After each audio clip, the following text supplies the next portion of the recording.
Hello, everyone. I'm Tatiana Linhoeva, Assistant Professor of History at New York University, and I'm moderating today's talk. So let me welcome Professor Victoria Frede from University of California, Berkeley, here in New York City. I first met Victoria when I was a graduate student at UC Berkeley, and I took her graduate class on Russian intellectual history, and we have been friends ever since.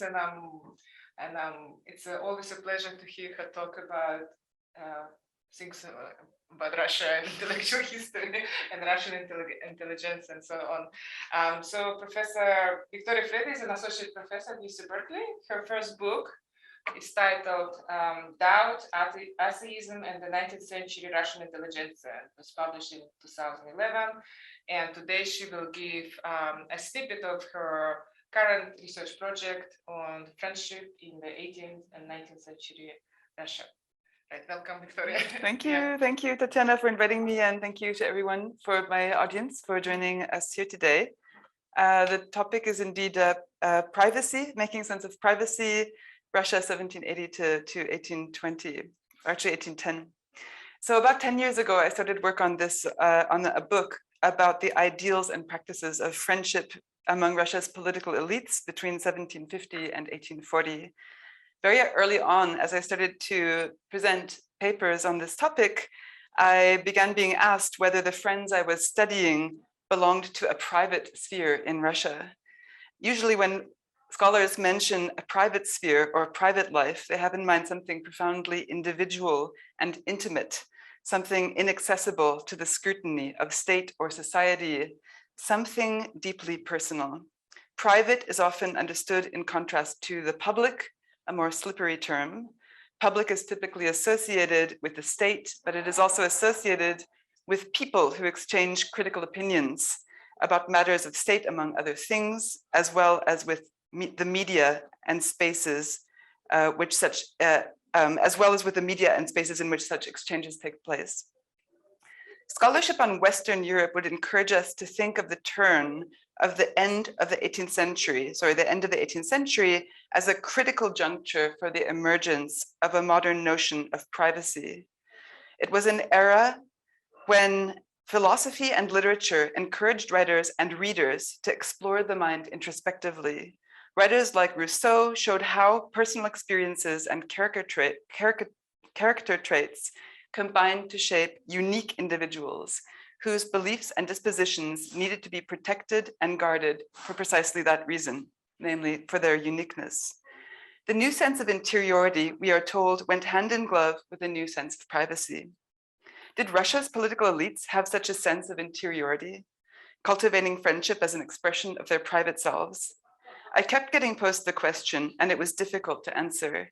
Many of the people I studied, in fact, almost all of them, were high-ranking members of the nobility, such as courtiers, military commanders, diplomats, as well as their wives and children.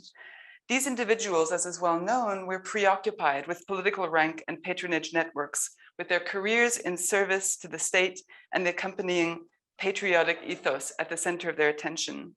Their lives were dominated by affairs of state, and in their personal documents, it was difficult to believe that they cultivated a private life in parallel with their societal and political lives. The secondary literature, both on Russia and Western Europe, has a scholastic feel, which makes it even harder to enter into the fray of privacy in Russia.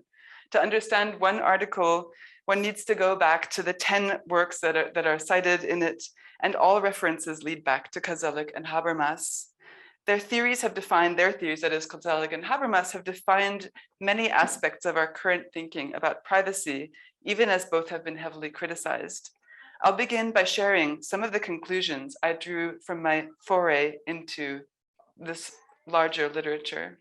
So now we're on to preliminary suggestions, and you will tell me in the end, hopefully, whether you find my preliminary suggestions to be convincing or completely abstruse. And I'm not sure about this myself yet. So some points that I think are very clear is that we should avoid thinking of private and public as mutually exclusive dichotomous terms. The second point to avoid is to stop thinking of privacy as a quality that inheres in specific places and activities. including the term sphere as part of the private or public sphere.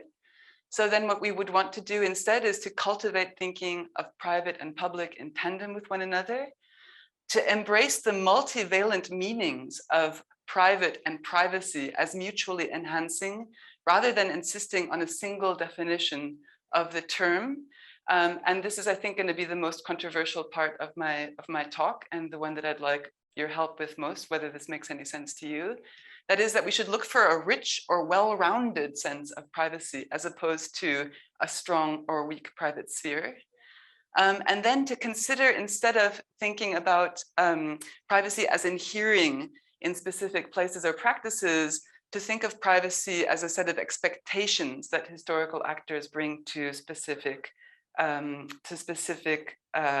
situations. So, for example, historically speaking, a letter might not have been an inherently private document, but some readers might have wished for or expected privacy in reading a letter.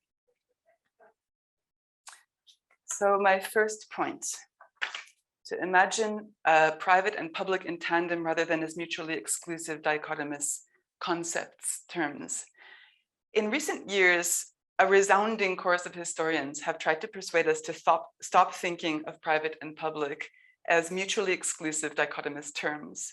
One of the earliest articles along these lines was Dina Goodman's Public Sphere and Private Life, which was published in 1992. As she explained, historians err when they try to approach either private life or public sphere independently. That is because the two developed in dynamic tension with one another in the 17th and 18th centuries. The Protestant Reformation had taught individuals to value their inner conscience. The rise of new modes of sociability and new institutions encouraged them to air their private opinions in public in places like coffee houses, clubs, salons, intellectual societies, academies, and Masonic lodges. The public was composed of people who trained themselves to exchange critical opinions in rational debate about matters of state, among other things. They debated state policy as outsiders, that is, as outsiders to the state, as a bourgeoisie independent of the state. The transparency they demanded of state policy increasingly placed them in opposition to the state. The public grew clamorous, but it could not have come into being without resting on the bedrock of an intimate private space.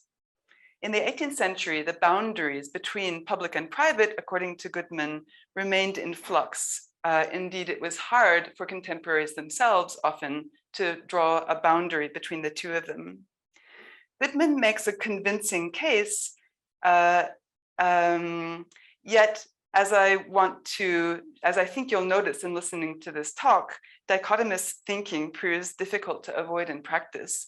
So the image for this talk today is the famous Rubin vase experiment, where you either see two faces or you see a vase, and it's very difficult when concentrating on this image to see both at the same time. An equally famous image is the duck rabbit, which you might be familiar with. This is from a cartoon from 1892, where in looking at the image, you can either see a duck or you can see a rabbit, but it's very difficult to hold both of them in your head at the same time. And one of the takeaways from my paper is that I'm trying to train you to think of public and private in the way that you would think of this duck rabbit, where you're trying to hold both of them in your mind at the same time, rather than looking for one or the other, or at the very least notice that you're blind to the one as you're trying to look for the other. Okay. In arguing her point, Goodman takes us back to Reinhard Koselleck's Critique and Crisis, and to Jürgen Habermas's The Structural Transformation of the Public Sphere. To Koselleck, the private was very much the progenitor of the public. It emerged in response to the wars of religion between Catholics and Protestants. To stop the bloodshed, it was decided that personal faith must become a matter of private conscience, rooted in what he calls a secret chamber of the heart, not bearing on political decision-making. Over time, however, individuals grew eager to share their opinions generated on the basis of their private morality. The, quote, private interior expanded into the public domain. Debating the political laws that governed them, the public asserted itself with a confidence and force utterly at odds with the once reclusive spirit of inner conscience. If for Koselleck, public and private were not mutually exclusive, they remained distinct. By contrast, according to Goodman, Habermas developed a less dichotomous approach. He insisted that the public sphere could only be authentic insofar as it continued to rest on a private inner conscience. So if you're wondering what an inauthentic public sphere would look like, for Habermas, it would consist of orators or writers who pandered to the intellectual and political flavor of the moment, rather than speaking on the basis of personal experience and belief or addressing them in the audience. So that's why you have to have for an authentic public sphere to exist, you have to have an authentic private self from which the speaker is speaking and which the speaker addresses. Before moving on from Goodman, Koselleck, and Habermas, one last point remains to be made regarding the spatial aspect of her argument and theirs. And you may know this. Goodman and other scholars make much of the places in which the public is supposed to have emerged, the coffee houses, the academies, the salons, and the lodges. But adding the word sphere to the words public and private encourages the view that these are in fact spatially bound. As we know, Koselleck never used the term sphere in the original German, while Habermas did so sparingly. Their wording is far more abstract. They both use the terms Öffentlichkeit, which is publicity or publicness. And when it came to the private, they also use abstract terms such as das Private, the private. But they also, or Privatheit in the case of Habermas, but they do in fact use more spatial terms for the public, for the private space than for the public. So, for example, Koselleck uses the word Privatraum, private space, as well as spatial metaphors such as Innenraum, in space, or Geheimkammern des Herzens, the secret chambers of the heart. Notably, these are metaphors. So they're metaphorical chambers that individuals could access no matter where they found themselves. So right now, I could be accessing my inner, the Geheimkammer, the secret chamber of my heart, even as I'm speaking to you. If I'm consulting my inner conscience, it doesn't rely on me being anywhere. You can do it in a law court, you can do it in the theater, you can do it in parliament.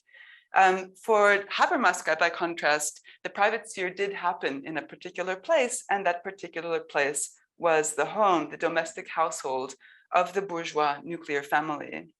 The identification between privacy and domesticity was widely shared in the mid to late 20th century. So there's a whole literature, with Lawrence Stone being one of the best known examples from 1977, but also Ariès and Duby talking about the rise of a private life in the late 18th century, and nesting that private life in the home, particularly the British home, which is said to have become a place in the 18th century that facilitated solitude, a place of seclusion from the public gaze and political affairs, with inner architectural designs, including rooms and landscape gardening that provided spaces for the individual to withdraw and ruminate.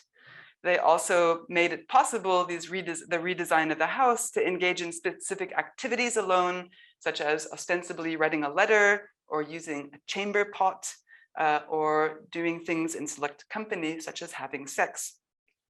These ostensibly became private activities. When British historians investigated, though, in the late 1990s and early 2000s, they very quickly began to attack this view, noting that privacy was at best an aspiration within the home, and though there might have been an appreciation of the multiple meanings of privacy, it was very rare to find a place to pee out of earshot or have sex out of earshot or eyesight of other people. Linked to the identification of privacy and domesticity was the assumption that in the late 18th century, women were domesticated, their activities deemed private by definition. This claim, too, was refuted with a great deal of vehemence, and in fact, even greater vehemence than the people who wanted to debate the claim about the family home as a private space. Russian historians were particularly skeptical. And so they point out that the noble home remained a place in which people transacted all sorts of business, including performing state service. Scholars have also shown that even such intimate matters in marriage in the noble family, such as marriage itself, childbirth, child rearing, even wet nursing, continued to be understood as matters of state importance and patriotic importance from the late 18th through the 19th centuries. Mothers were, quote, this is quoting Cuxhausen, identified as potential agents of the state. Their choices regarding infant care would either further or impede the growth of the empire. So the example of domesticity to me should alert us to the danger of considering privacy as a quality that inheres in specific spaces, such as the noble family home, or in specific types of people or specific activities. One of the most peculiar aspects of the literature on privacy is the hesitance of many historians to provide a single definition of privacy, private life, or the private sphere. Indeed, some, like Lawrence Klein, have explicitly advocated working with several distinct meanings at once, including meanings that are mutually contradictory. Klein justified this approach in part by pointing out that historical actors used them in multivalent ways. To Klein, it is important to take into account how people in the past judged actions within specific contents, whether they thought of or expected some interaction or experience to be private. I'm inclined to agree with Klein's recommendations. In the secondary literature as a whole, 8 meanings or facets of privacy recur most frequently. And here I've just put down in Russian the terms that would have been used, particulier or privé in French, and then частные, particuliarne being a neologism from the French, and privatne also a neologism and the rarest of the 3. So here I've put up a list of the multivalent meanings of privacy that we would come across in secondary literature. So the first is the interior. So we have seen this in Koselleck and Habermas, and that's why I also paused over them. Interior pertaining to inner experience or conscience, constituting a sense of self. And there, as a subset of this, I'm including critical judgment, right? The critical judgment that Koselleck and Habermas talked about, in this case, based in individual reason or conscience.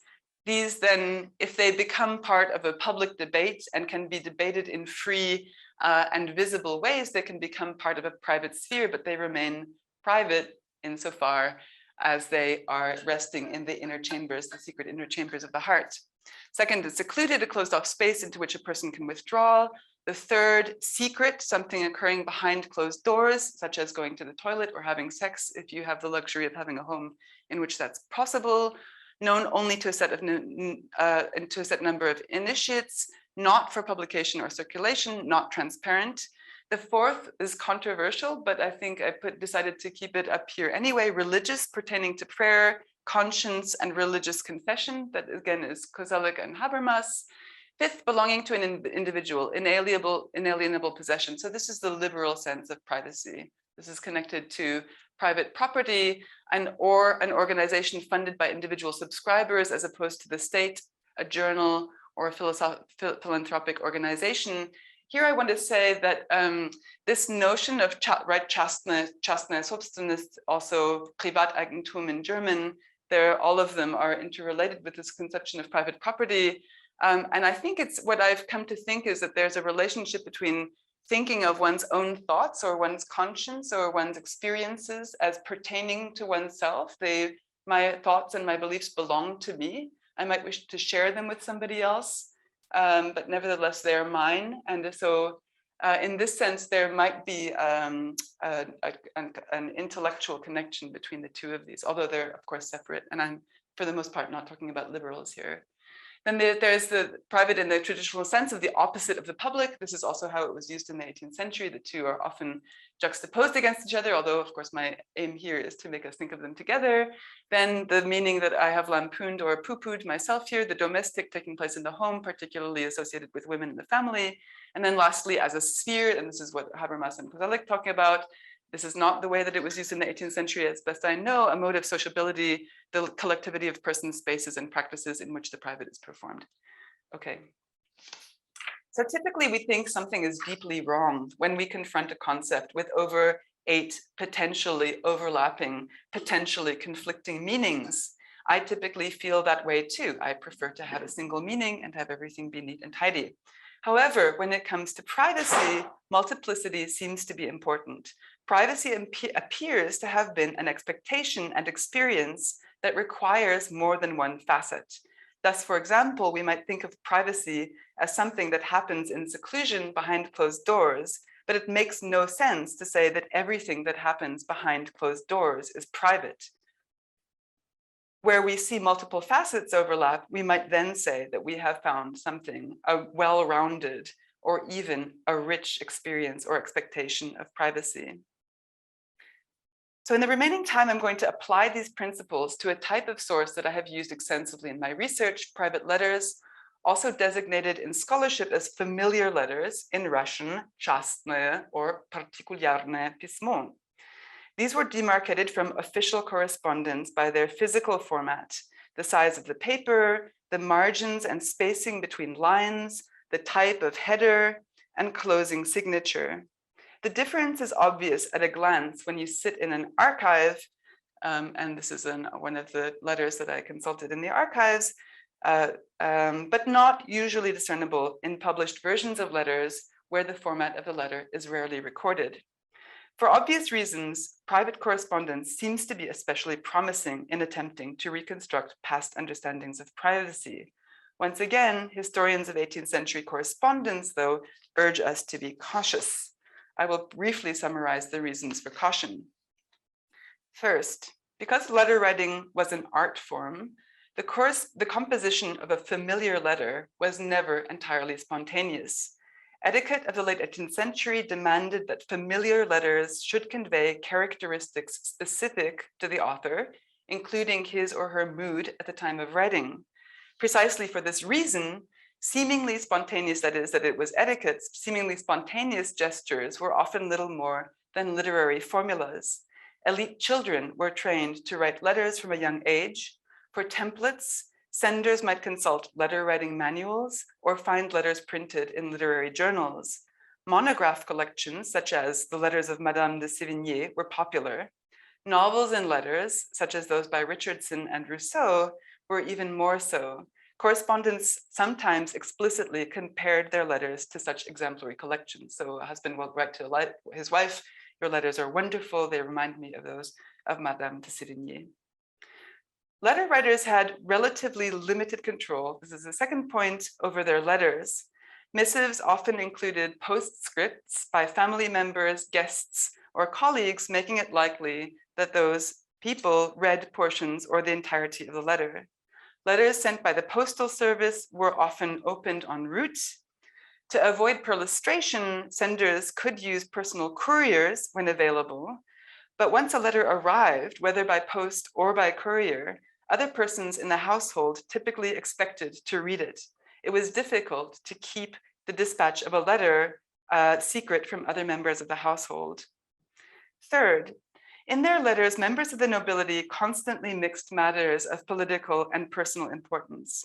Typical themes included news from court, including recent promotions and demotions, complaints about personal illnesses, the health of family members, the upbringing of their children, as well as their own state of mind. Features specific to men's letters were expressions of patriotic sentiment and discussions of service. Noble women did not typically express patriotic sentiments in their letters. By contrast, they were more likely than men to comment on household management and monetary affairs. Okay, so here I'm going to give you one sample source. This is a letter as we would see it. This is a printed letter. I haven't seen the archival document. So it's a letter that was printed in 1875 in a Russian historical journal. And this is a letter written by Governor General Rybnin to his subordinate General Major Merlin in 1796 in the immediate aftermath of Catherine II's death. So here I'll just read the English translation. Yesterday evening, I received the information that we lost Her Majesty. together with an ukaz from the Emperor, Paul, that I should travel to Petersburg immediately. To you alone, my friend Yakov Danilovich, I convey this sad news for your sole information in deep secrecy. I depart tomorrow and request as a friend that having gathered all detailed and important documents as quickly as possible, you should follow me to St. Petersburg and take with you only the most urgently needed chancellery officers. Farewell, my dear friend. I entrust myself and you to God. Be of good health and good fortune. I embrace you from afar. This is Dushevna тебе обнимаю, which could also be I embrace you from the heart. Repnin did not use the term private in this letter, yet I hope you will agree with me that it conveys an expectation of privacy. And I really do hope that you will agree with me. And perhaps you won't agree with me. This is the case not only because he explicitly and emphatically invokes secrecy, he repeatedly invokes friendship here as well to signal that he wants Merlin to do something more than act in his capacity as a political servitor. Here, friendship stands for personal loyalty and concern for the other's well-being. It might seem odd that Repnin would take the time at this stressful moment to offer Merlin his good wishes and to remind him of their mutual belief in God's providence. Religious conscience, however, also fits with some definitions of privacy. Without using the term private, therefore, Repnin offers us what I would call a rich and well-rounded notion of privacy, perhaps precisely because it's hitting on these various definitions of privacy. In addition to the private facets, public concerns are also central to the letter. And here I would ask you to remember Dina Goodman's point that public and private should not be considered dichotomies. The major piece of information conveyed in the letter is, of course, the Empress's death, which will soon become widely known. In addition, Repnin is asking Merlin to fulfill a set of bureaucratic tasks, to gather documents and bring them to St. Petersburg. The fact that the letter concerns matters of state does not invalidate its pretensions to provide privacy, however. So the private-public binary is not helpful here. Okay, so now instead of continuing to go through my sources letter by letter, I'd like to drill down a bit more into specific categories of privacy. I will look for patterns of when and how they emerge in letters, how senders express them, and how they interact with the other categories. A note on my sources to write this paper, I looked through notes of about 900 letters that I had taken over the years by 65 senders sent to multiple recipients. Among these 65 senders were men, women, and a handful of children, though men are overrepresented. The chronological span of this 900 batch of notes that I took is from 1780 to 1810. Specifically, I'm looking for passages in which an author expresses an expectation of privacy, even though the author doesn't explicitly say, this is private. According to my theory, it should make a difference that we register not just one facet, but overlapping multiple facets of privacy, creating something rich and well-rounded. For the letters I studied, the overlap that seemed to matter most was between secrecy and interiority, specifically critical judgment and individual introspection, something pertaining uniquely to the individual self, a set of experiences or beliefs that are specific to him or her and are shared with the select recipient in the expectation that they not circulate further. Secrecy is likely to be the easiest and most straightforward facet of privacy to demonstrate in a letter. It occurs behind closed doors, known only to a set number of initiates, not for publication or circulation, not transparent. Senders could invoke privacy without writing secret on the page. For example, by using invisible ink, though this was very rare. They could also send more than one letter to the recipient on the same day, so that the household members and family members would be distracted by the one letter that was more banal, and then you write a second letter by the same post with the information that you want to remain secret, or between the sender and the recipient. Senders could also stipulate specific items of information that should remain secret. Such stipulations almost always concerned politics, intrigues at court, critical remarks about government policy, and so on. Divulging such information via letter was itself a mark of trust, which the sender could underscore by emphasizing the close nature of the relationship. We saw this in the letter by Repnin to Merlin above, but again, secrecy by itself seems insufficient to convey a rich sense of privacy. Some other forms of intimacy need to be invoked. Demands for secrecy were often combined with expressions of trust. Presumably, invocations of trust also served to avoid offending a recipient who might consider him or herself to be skilled at handling sensitive information. So if I tell Tatiana, please don't tell somebody what I just told you, that Tatiana might be offended because I'm somehow implying that that I don't trust her to maintain confidence in the things that I'm telling her, my secrets. So it's always a little bit ambiguous when you ask somebody to keep a secret, and then saying that you trust them might help. So this appears to be the case in the following letter by Victor Kochubey to Pavel Stroganov in 1802. This was during the reign of Alexander I, when both belonged to the unofficial committee, which played a key role in advising the emperor in the first few years of his reign. They passed around high-level documents that they were not entitled to access. So this specific letter displays numerous formal characteristics of a familiar letter, including the lack of a formal header. So he doesn't say dear Count, he says, I'm sending you my dear Count, and the closing tout à vous, or yours truly. In this case, they also these informal characteristics lend the letter an air of intimacy, as Kochubey reminds Stroganov that they have been close for many years. I'm sending you, my dear Count, the documents I told you about yesterday. I beg that this remain absolutely between us as a mark of my trust in you, which is as long-standing as it is unlimited. The invocation of privacy here seems to rest on the layering of confidentiality and informality. So it's not just that he's asking him to keep something secret, but these invocations of the personal relationship. One might say that secrecy enhances intimacy, as the person who is being initiated into secrets is granted a privileged status. The shared secret makes the sender vulnerable to the recipient.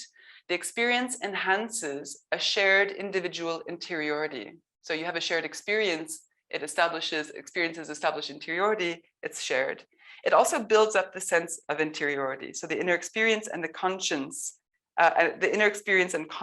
together constitute a sense of self. Second example, critical judgment. As you will recall, Kozelek and Habermas addressed critical judgment as stemming from the inner conscience of the individual. When openly expressed and shared with other people, it becomes public. In Russia, famously, public discussion of individual opinion was not possible when that opinion was critical of the state. Even by letter, it was very rare to criticize a ruler or state policy in Russia in the 18th century. At least I've hardly seen any such letters until late in the reign of Catherine II. Historians generally identify the French Revolution of 1789 as the trigger of expressions of discontent with Catherine's reign. As evidence of discontent, they often point to Alexander Radishev's publication in 1790 of the journey from St. Petersburg to Moscow. The book contains explicit criticism of autocracy. Radishev received the death sentence for publishing it, which was subsequently commuted to lifetime exile in prison. So a signal that public discussion of individual opinion was not possible in Russia. The letters I surveyed began to display overt criticism a few years before Radishev and the French Revolution, specifically in 1787, when the Second Russo-Turkish War broke out. Criticism then continued more or less unabated in succeeding reigns. Surprisingly, most of the letters I found criticizing autocracy and state policy came from members of a single clientele network, that of Radishev's patrons, Alexander and Sergei Vorontsov. Objects of criticism included the emperor and empress, that first Catherine II and then Paul and Alexander personally. Senders also criticized aspects of political decision-making, such as foreign policy, poor appointments to high-level military positions, the arbitrary exercise of power or despotism, the system of legislation and methods of punishment, including the death penalty. There was also criticism of favorites and corruption at court. Occasionally, senders are also faulted for how government spending was leading, Occasionally, senders faulted how government spending was leading to famine among serfs and peasants, and this was particularly true during the Second Russo-Turkish War. The list of topics could easily be expanded, and it's just striking that there's an avalanche of this kind of criticism beginning in 1787. Below, I'll offer three examples of letters expressing critical judgment, and three things are noteworthy about these specific letters. First, all three were exchanged between people who knew each other extremely well for many years. Second, the criticisms in these letters were exceedingly harsh. Two of them ridiculed Catherine II, and one ridiculed Alexander I by adopting the first person plural we. In these specific examples, the sender makes no explicit request for privacy or secrecy, presumably because the consequences of revealing the contents were too obvious to require any reminder. So here we come to the first passage, which you've probably already been glancing at. This is a letter by Alexander Bezborodko, then Chancellor of Russia, rank 1 on the table of ranks, to Sergei Vorontsov, ambassador to Great Britain. They had served together in the First Russo-Turkish War. They knew each other for many years and extremely well. The letter is nevertheless fairly formal, addressing Vorontsov as Your Lordship, Ваше Сиятельство, but nevertheless launches immediately into a sharp rebuke of the Empress. It is also, this is actually the second letter, basically the second sentence in this letter. It is often difficult to guess what we want. Now, so he's complaining that it's hard to do his job because he can't figure out what the foreign policy is that Catherine is trying to put forward. Now it also seems, unfortunately, so it is often difficult to guess what we want is guessing what the Empress wants. Now it also seems, unfortunately, that foreign affairs can be governed in the same manner as internal affairs, that is, in a terrible, sloppy fashion. We think that everyone should dance to our tune. У нас считают, что все по нашей дудке плясать должны. So I think this is pretty harsh. The sarcastic use of we was repeated a few years later by Pyotr Zavadovsky to Sergei's brother, Alexander Vorontsov. This was a highly informal letter with using the intimate second person singular ty. Zavadovsky's criticism of Catherine are all the more striking because 15 years earlier, he had been her favorite or lover. So you cannot imagine how eager and vigorous we are. So we being again Catherine the Great, it's all there. Всё есть, всё будет is the internal answer to any report of shortfalls on the assumption that they, the presenters, only wish to intimidate her. To me, this seems very reminiscent of our current day. The third example comes from a letter between Adam Czartoryski and Pavel Stroganov, who were also very close. Both were members of the unofficial committee, which I already mentioned above. Shortly before 1806, when Czartoryski, shortly before writing this letter in 1806, Czartoryski and other members of the unofficial committee came to understand that they had lost Alexander I's good graces, his support, and they also became increasingly criticism of him for his handling of the Napoleonic Wars, namely his decision to seek peace with Napoleon rather than continue to fight him. So here's the quote: ultimately, we have a strong enough sense of honor and energy to do nothing. So this is Alexander I's bravery in not fighting Napoleon, but precisely when it is a matter of taking action as honor and the interests of the empire would demand, we no longer possess them. In all three cases, the authors are speaking on the basis of their inner conscience to overtly criticize the autocrat. All three letters are predicated on trust toward the recipients. The sarcasm used in each letter reflected intimacy with the recipient, though the trust displayed in sending it would have further enhanced such intimacy. Other facets of the letters also matter, and these are things that you don't see in my slides. Zavadovsky's letter, for example, opened with a detailed description of his state of mind. His young daughter had recently passed away, the last of his 5 children to die in infancy. As he explained, his wife was in despair at their loss, and both of them hated living in St. Petersburg. So he goes into very intimate things, and from there, he goes on to offer these criticisms of Catherine the Great. Once again, the status of the private in this letter seems to hinge on the combination of facets: candor about the person's political judgments and the invocation of an intimate relationship to the recipient. So here I come to individual introspection and confiding. So here we're talking about one of the facets of inner experience, inner conscience, constituting a sense of self. Many letters written between the 1780s and 1810s gesture at individual interiority, but not every such letter conveys a rich sense of privacy. As I mentioned before, in the age of literary sentimentalism, etiquette required that familiar letters convey characteristics specific to the author, including his or her mood at the time of writing. Such seemingly spontaneous gestures, however, were often nothing more than literary formulas, and I've seen a lot of letters of this kind. Authors may insert strings of words like sentiment, heart, and feeling, but little additional information renders them concrete. They have no discernible source. Such highly curated passages were presumably intended to reassure the addressee that the sender followed literary fashions. But literally and metaphorically, the author gives nothing away that would be distinctive to the author. Moreover, privileging, okay. All right, so here's my slide. Invocations of interiority or introspection assume a facet of privacy when the sender appears to confide in the recipient. Here, the author may make him or herself vulnerable by admitting to weaknesses. So the author is giving something away. An author may even declare the intention to reveal an inner self. A perfect example is this letter by Elizaveta Kheraskova, the wife of the poet and prominent Freemason Mikhail Kheraskov, to a regular correspondent, Ivan Turgenev, also a Freemason, detailing her sense of self-loathing and faults at length. In this extract, she declares herself to be insincere in her dealings with most people. I am not deceiving myself in thinking that I do not deserve approbation, only the attention of persons like yourself.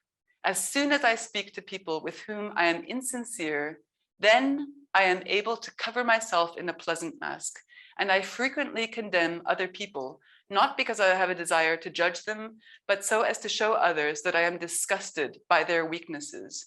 Do you see how good I am? I think this is also a mode of behavior that could be familiar to us in the present day. Rhetorically taking off her mask, Kheraskova claimed to reveal an inner self. By making Turgenev witness to her inner self, Turgenev is set apart from her broader set of acquaintances. The dynamic seems to draw again on secrecy or seclusion and interiority. Introspection usually takes on its most precise and specific contours when senders describe moments of intense grief, at least in my sources. Typically, such letters are reserved for recipients whom the sender knows very well. An example would be contained in a letter by Yakov Bulgakov to his subordinate and close friend, Ivan Alexeyev, informing him that Nikolai Rybnin, the author of the first letter that we looked at today, had died. All three were high-ranking state officials, but to Bulgakov and Alexeyev, Rybnin was, quote, our common benefactor, общий наш благодетель. Bulgakov's description of what happened after the funeral is unusually intimate. Many people attended the funeral, and I don't think they ever cried as sincerely for anyone else. This claim to sincerely, who knows what it means? It could be totally wrong. Afterwards, I went to Vorontsova, this is Rybnin's summer estate, whence I was forced to depart, for Princess Alexandra Nikolaeva, this is Rybnin's daughter, threw up and fainted as soon as she saw me. I myself was hardly in a better state, and I'm still afraid to visit her regardless of her entreaties. I will go today or tomorrow. There's nothing generic about the events and feelings described here, so this is more than a string of nouns like sentiment and heart. Bulgakov was distraught by his encounter with Rybnin's daughter, who threw up and cried out when she saw him. He was not inclined to cast himself in a positive light here, confessing to a kind of cowardice about going to visit her afterwards. So the point here being that this is not something that he's writing for political advantage. He's describing a funeral, he's giving something away, namely thoughts about himself that are slightly shameful, his inability to take proper care of the daughter of his benefactor. To me, this is a private document precisely because it touches on these various touch points of privacy. So here I come to the end of my paper and to my conclusions. I hope you will agree with me that the examples I presented to you today are evidence of an expectation of privacy. And this is what I want to hear from you. Do you agree or do you not agree? In explaining what was private about them, I drew on multiple definitions or facets to show that, taken by themselves, single definitions appear to be inadequate to describe why we should consider the exchange private. We should veer away from unitary definitions, being open to the ways in which various facets, qualities, or categories of privacy might overlap. In dealing with privacy in Russia, it seems to be especially important not to let binary thinking about private versus public stand in the way of discerning that expectations of privacy mattered, even to public figures. These expectations may have rested on a basic wish to convey certain thoughts or experiences to close associates. The vocabulary in which they were couched, that of introspection, may have drawn from their readings of Western European literature, of authors such as Rousseau. In the examples I provided today, however, the influence of Freemasonry was likely also important. Repnin, Ivan Turgenev, the Vorontsov brothers were all high-ranking Freemasons, while Heraskova, as I noted, was the wife of a prominent Freemason. So this takes us back to Kozelek. These conclusions should encourage us to think more critically about some old cliches regarding imperial Russian culture, or all of Russian culture. One such cliche is that Russians were of a communitarian disposition, accustomed to living in an authoritarian state with a weak sense of privacy. I think we would all agree that we generally think of Russians as people with a weak sense of privacy. It is odd in that light that Russia became known for a literature that revealed such a rich sense of interiority, the unflinching inward gaze that we see in characters developed by writers such as Dostoevsky, Tolstoy, or Chekhov. These two pictures we have are at odds with one another, but they don't have to be. Perhaps one can have a communitarian disposition, be accustomed to living in an authoritarian country, and also possess a rich and multifaceted or well-rounded sense of privacy? Question mark. To entertain this possibility, however, we do indeed need to stop thinking of public and private as mutually exclusive binaries. Thank you. And then just remember the duck rabbit next time you think about public and private. Thank you. So that's my paper. Thank you. Thank you. Thank you. Thank you all for coming. Yes. Yes. Thank you so much. Thanks so much, Victoria. So I guess my first question is about some continuity that we see from the late 18th century to the 19th century in Imperial Russia. I mean, I'm particularly thinking the book of Ekaterina Pavlova, which I'm sure you know, and it's actually her statement that private property in kind of legal terms was actually quite well established, and like the idea of the public good.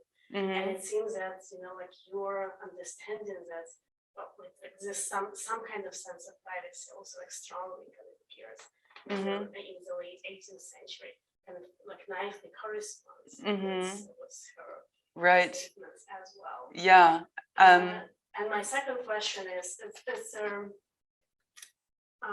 you talked a little bit about this. So, but my understanding is that all of the discussions about the emergence of the public sphere and what is private, what is public, was closely related to the attempts to understand particular political developments, like the French Revolution, how democracy emerges, the bourgeoisie as a political force. So I kind of I'm also thinking if you're what you described, what's new in can tell us about the political regime of the late 18th century, how this emphasis, secrecy, trust, sincerity are kind of correlates with particular political system, and it's especially striking that most of your figures seem to be state officials. So it's something.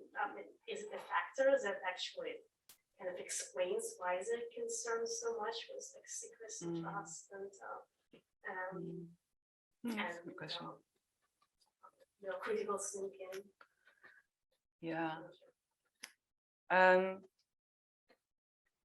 Yeah, so, okay, so for the private property and privacy, this is a great question. And of course, I have read Pravilova's book, and if you don't persuade me that this idea for my paper is a terrible idea, I would like to develop it into an article. And at that point, I definitely plan to reread Pravilova's book. Some of the people that I did describe, such as the Vorontsov brothers, were clearly politically liberal in some sense. So Sergei Vorontsov lived in England. They're reading English, political thinkers. So there is a way in which we could call them liberals. And that's why I put, private property. It is important to me to be on that list of facets of privacy. Does that mean that there's necessarily a connection between having a sense of privacy and being a liberal? I think not, because other people in this account, such as Nikolai Repnin, though he was a Freemason, was a dyed-in-the-wool supporter of autocracy.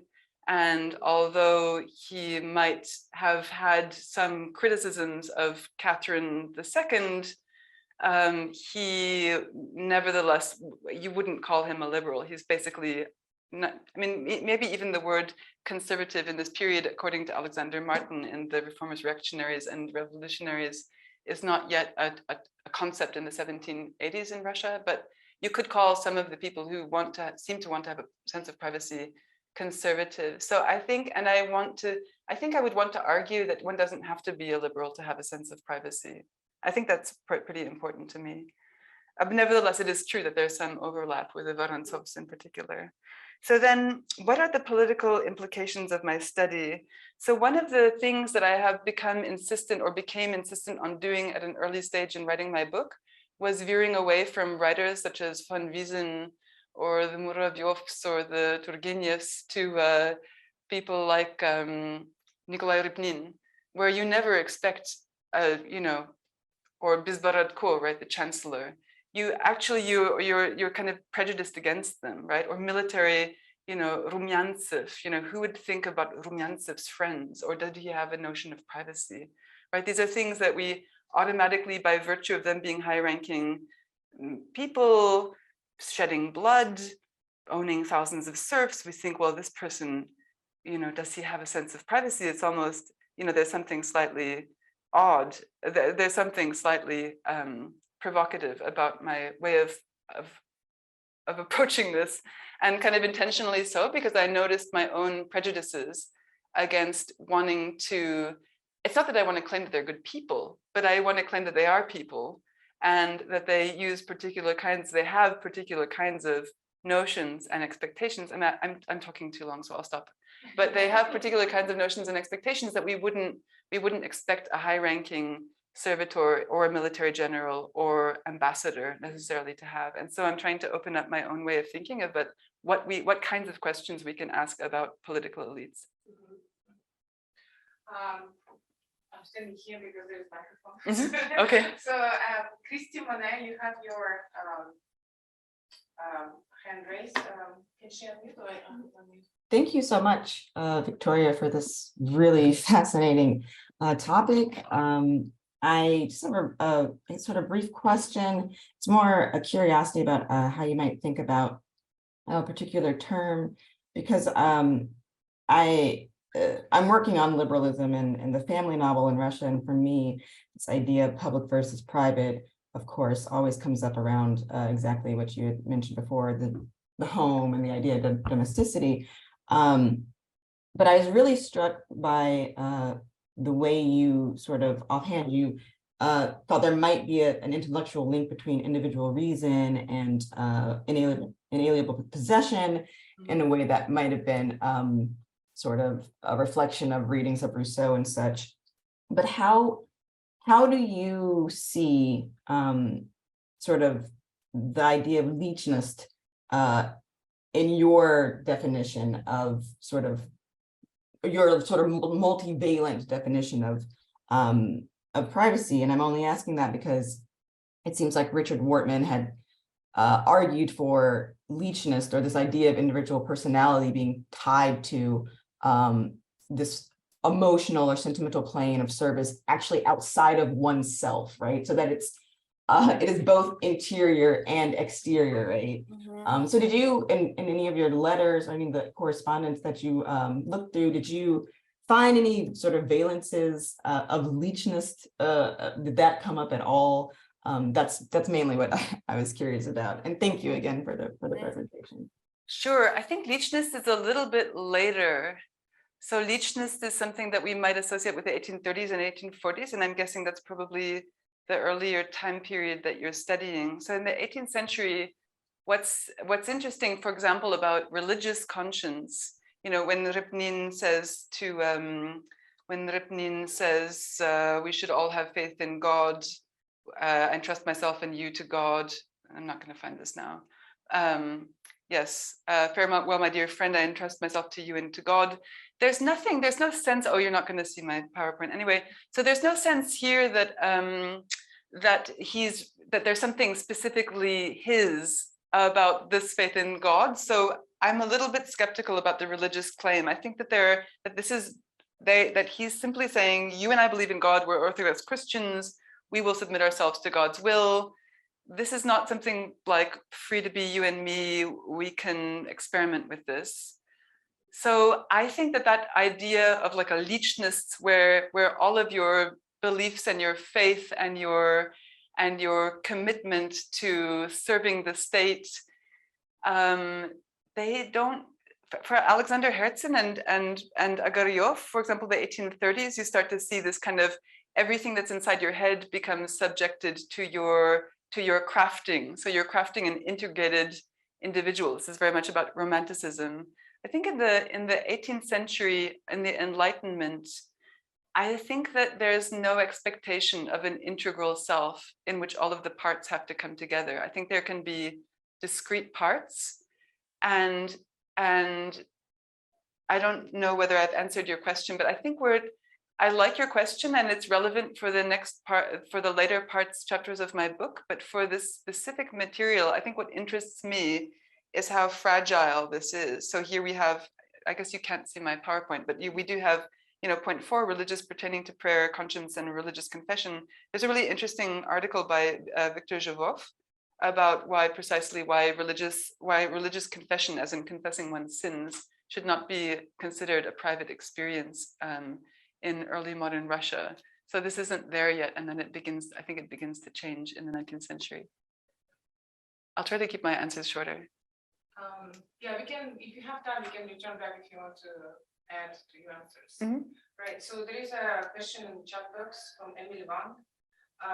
Could you tell us a bit more, can you tell us a bit more about the difference between the expectation of privacy we might observe or not observe in text, like diaries, and the expectation of privacy that you have described in the personal correspondence that you have examined?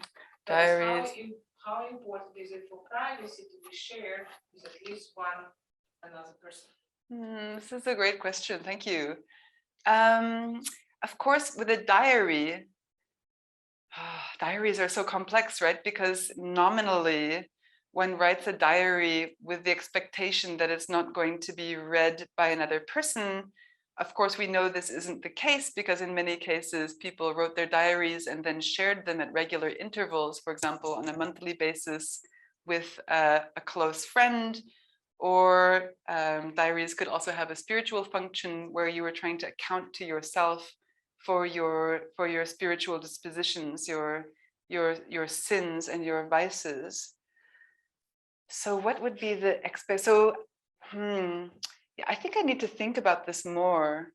I don't have a good answer to this. So probably, Emily, you could tell me the answer better than I could tell you. I mean, the great thing about letters is that you do see what people want to share with each other and how. And so that is it's a more straightforward example. The diaries were not supposed to be seen. Diaries could be, because some diaries were like Zhukovsky, right? Kept this diary that he then sent to Protasova, Masha Protasova, every week, every 2 weeks, or every month, or something like this. They were monthly, and then she was supposed to read his diary as a kind of an ongoing statement about his life. And so he's writing it to share with her. I don't have a good answer to this question. Okay. Emily, if you want to write to me and answer the question, tell me what you think. You have my email address. Okay, we have a question from the Zoom audience. Olga Ovcharsky, please, can you? Yeah, thank you for the wonderful talk. You already mentioned Viktor Zhivov, and I remember that one of his works, he is writing about the difference between Russian absolutism and European absolutism, and in terms of privacy and public space. And he mentioned that, especially when it comes to the Peter the Great and his reforms, that for him the cultural reform, meaning like intrusion into the private sphere, was very important, and it was something very uncommon for the European absolutism. Yes, that kind of didn't touch upon the private sphere. Yes, well, Peter the Great tried to change everything in the private sphere as well. I understand that here we see the same like binary opposition between private and public, but I was wondering if you could address this idea about this particular difference between European and Russian absolutism and intrusion into the private sphere from like your approach. Yes, if we don't think about private and public as a binary opposition, how can we analyze this phenomena of Peter the Great reforms and his intrusion into the private sphere that was so uncommon for the European, and Karamzin later wrote about it as well. Thank you for the talk. Thank you. So this is a very complicated question.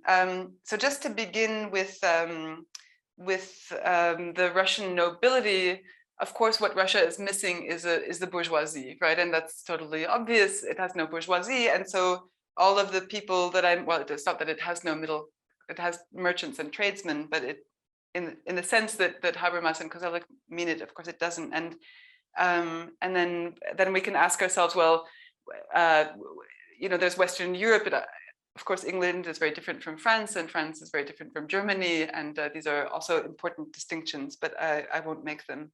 Now, the overall difference is that indeed the noble palace or the estate, the landed estate of the British nobility, or the bourgeois home of the German, professor, was in some important ways substantially less accessible to agents of the state than was the case in Russia. And so that is true, that it makes a very big difference. And what's then odd is that and in my book, what's odd is that we have kind of members of the nobility pretend, they seem to have a cap where they're both servitors of the state, and then they seem to be pretending to be something else, right? Do they have a private life? Well, can they just step outside of their role as members of the nobility and become somebody else for a couple of hours? Or when they retire to their noble country estate, are they then suddenly private persons? And I'm skeptical about this, but I'm willing to entertain it, and that's what I'm doing in my paper today. So then to come to Zhivov is very interested, and maybe you can tell me with the precise work that you have in mind, but Zhivov is very interested in Foucault, right? And that all of these the 18th century technologies of the self and the Enlightenment, that these have a disciplinary function, that the Enlightenment is in a disciplinary mode, and that the state, in this case, it's not quite Foucaultian, because for Foucault, it's of course not the monarch who's disciplining the public, it's the intellectuals and the thinkers and the scientists who are participating in the disciplinary action. But for Zhivov, I think the whole point is that the Enlightenment and the Enlightenment people internalize these ideas, and they become disciplined in that they are also policing themselves. So eventually, you don't need Peter the Great to go into the person's home. The people have already internalized the ethos of the state, so that they are becoming little disciplined automata. And what difference does this make for a sense of the private? Well, we could go both ways. There's a really nice article by Andreas Schönle on this called The Scare of the Self, in which she is saying, well, with Karamzin, among others, that it's precisely that people are that people are being encouraged to write about these intimate experiences. They're thinking about these inner experiences and they're describing them to other people. But the description of the inner experience is a disciplinary moment because you're subjecting your intimate experiences, such as the death of a daughter or the death of a father, that these are somehow being or the experience of having a woman vomit when she sees you, right? That this is somehow becoming subordinated to a literary narrative that is an enlightenment or sentimental literary narrative. So we could do a Foucault move on it. I don't know whether I've answered your question. Yeah, so it's from «Язык и культура в России XVIII века». Okay. But this is a big book, so the first part, which is devoted to the picture, great. And one note about the throwing up. I think so. I think that in the original it was Она рвалась. Рвала. Рвала? I think in the original it was рвалась, not? Рвалась и по-моему, and something. Рвалась, yeah, рвалась. I think рвалась, probably it's not throwing up. I think рвалась is someone like hold her and she was trying to, it's some uncontrollable emotional movements. Okay. But it's my point of maybe somebody. Of course, yeah. Thank you. Yeah. Somebody hold her, She's trying to throw herself at him. I see. It doesn't have to be a hook. Yeah, it doesn't, yeah, but it may be It's an intention. Okay, thank you.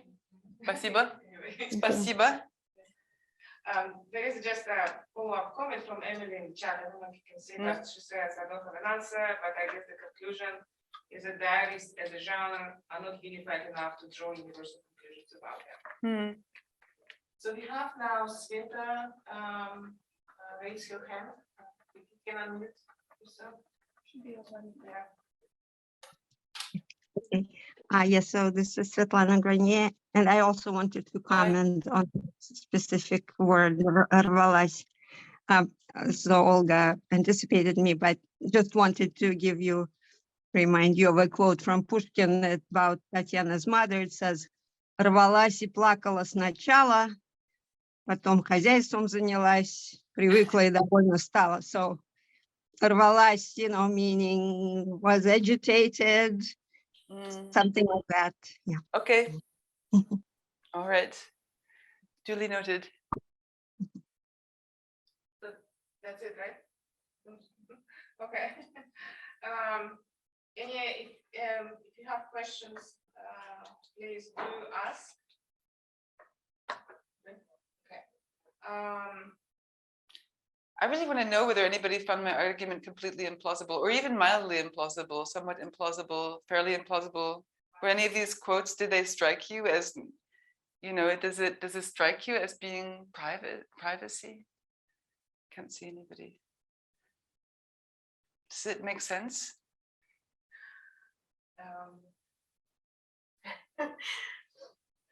I'm still digesting, to be honest. No,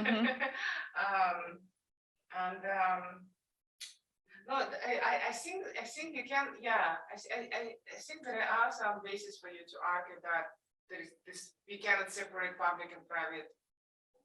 We cannot talk about them as spheres, in special spaces. That argument I agree totally, and I think you nicely argue against them.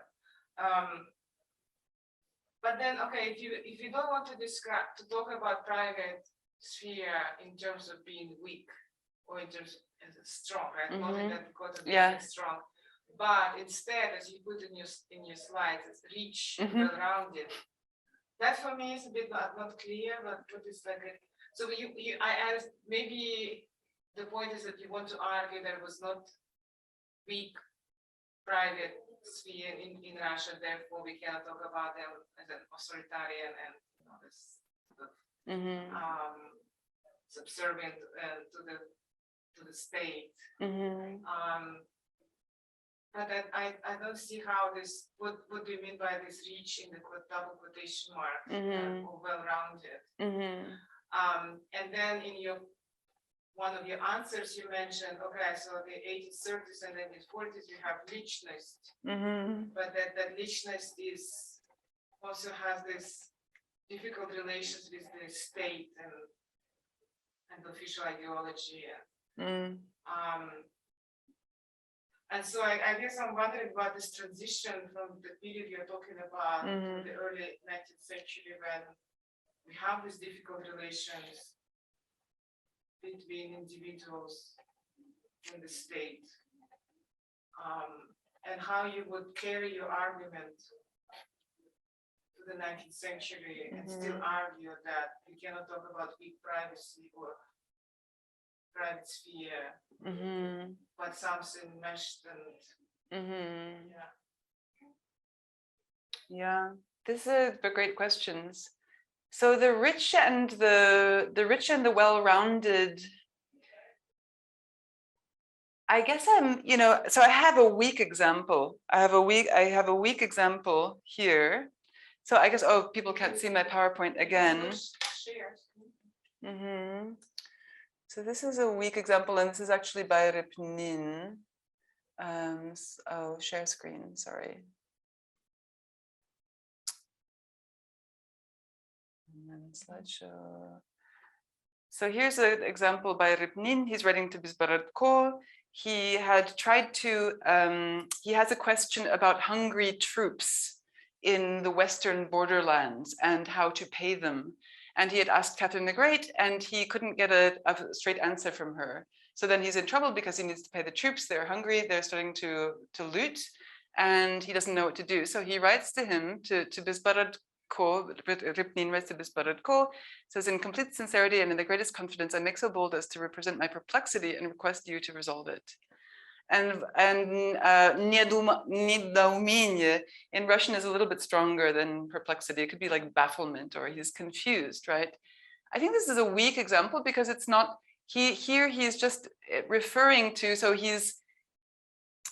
there's nothing here other than really secrecy. He's asking a confidential question. Yes, there's an implication that Catherine hasn't been doing a good job of leading the country because she's not answering basic questions, but there seems to be something missing, right? So it can't be enough that you would have secrecy or that people would say things to each other in confidence. There has to be something more, and this is why I'm talking about rich and well-rounded. That I'm trying to say that if you wanted like a full, and maybe, but I think you're also right that weak and strong might still be important, because what we're talking about in the 18th century is really a handful of people, right? And I can tell you that I've read a lot of letters that have no invocation of privacy, or only a very weak or flat, or these strings of words like my heart and my feelings that don't really say anything about the person. And so, and it's a very small number of people. So of course, this is also then about how many people express this sentiment or this self-understanding. And then do they have how rich is their interior, right? Like if Dostoevsky is the endpoint here with the Man from Underground as being a really example of a rich interior, then how do we get from here to there? Or the Lichnists, right? The Lichnists. How do you get from the Lichnist from here to the Lichnist? And so this is, I guess, so we would have a notion of privacy, maybe somewhat well-rounded, but shared by a very small number of people. And then in the 1830s, we get to a world where lots of people seem to have pretty good ideas about having a rich interior life, and then who they want to share that with, and that they can share it with other people.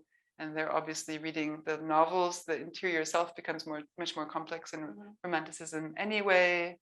And so the number of people participating in this world, I guess, is larger. So you could then say, I suppose if I were to expand my work into the 1840s, this article, if I was going to expand it from the 1780s and then take it to the 1830s, I suppose then I would make a whole argument about the sense of privacy becoming stronger. But yeah.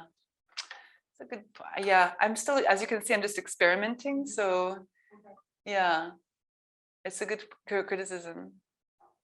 Yeah. So a question from, you can unmute yourself. I'm sorry, SAA 53. Sorry about that. I couldn't figure out how to change my name on this thing. This is Sergei Antonov. I have a beard now, so that's why you probably don't recognize me. Victoria, I really enjoyed your talk and very much looking forward to reading the article when it's available. And just a very quick thought that occurred to me comes from my work as a legal historian, and especially Catherine's legal reforms from the 1760s, especially 1770s, where this kind of distinction, I'm not sure it's the same distinction, but at least distinction between government space and private space is very strong. And I think ultimately it's traceable to Peter the Great, where this idea of присутствие was as a government space. It's not exactly a public space, but it's not private either. And it was contrasted with an official's personal home, where he would be prohibited from conducting business. And then once you have a new court system set up in 1775, I mean, these kind of differences are, I mean, they're just kind of like built into the system of like how you preserve privacy of the parties, of the litigants, and sort of how paperwork is conducted, how it's read out, we can hear. And so you have this sort of a public space, you have these courtrooms, but the public are not really allowed in unless the judges like allow them in. So it's really kind of a weird, almost like a temple of sorts, a temple of justice. When was that? After 1864 or before? No. This was a 1775. Oh, 1775. Where yeah, so you have these like really tiny courtrooms that are called присутствие, Right. and you have these judges sitting there, but like they basically control who is allowed in to like talk to them, to have an interview. And then outside the courtroom, you have kind of like the secretary's room, which is very public, and petitioners go in and out all the time. So you have this kind of like series of governmental spaces, and each of them have very different, what you would call, expectation of privacy. So again, these are not letters, but like I think that's because your people, all these Ripnins and Bizborodkos, they're all officials, and I'm sure they deal with it all the time, like who they're allowed to see in their home, who they're not allowed to see in their home, to make sure their secretary doesn't write up a danos on them and things like that. So just a thought. This is a great thought. Thank you so much. The This is great. legal I didn't even know anybody was allowed into the присутствие. I thought it was a closed room where occasionally. I mean, occasionally, like they would bring in the defendant to if they wanted to interrogate the defendant personally, or they would allow the litigants in, like if there was a good reason why they wanted to give personal statement of some kind. Great, thank you. That's also interesting about the noble home and whether the nobleman would think that his secretary would denounce him. Well, it's just It hadn't occurred to me. Yeah. Anyway, Yeah. thank you so much. Thank you. Okay. Okay, so no comments, right? No? Yeah. No? All right. All right. If there are no comments, no questions, then No tomatoes thrown. Huh? No tomatoes were thrown. no tomatoes. Yeah. Okay, thank you everyone. Thank you. I think we will finish then. Okay. Спасибо. Yeah. Спасибо Thank you за so much, внимание. Victoria. Yeah, Спасибо. great. And thank you for your invitation.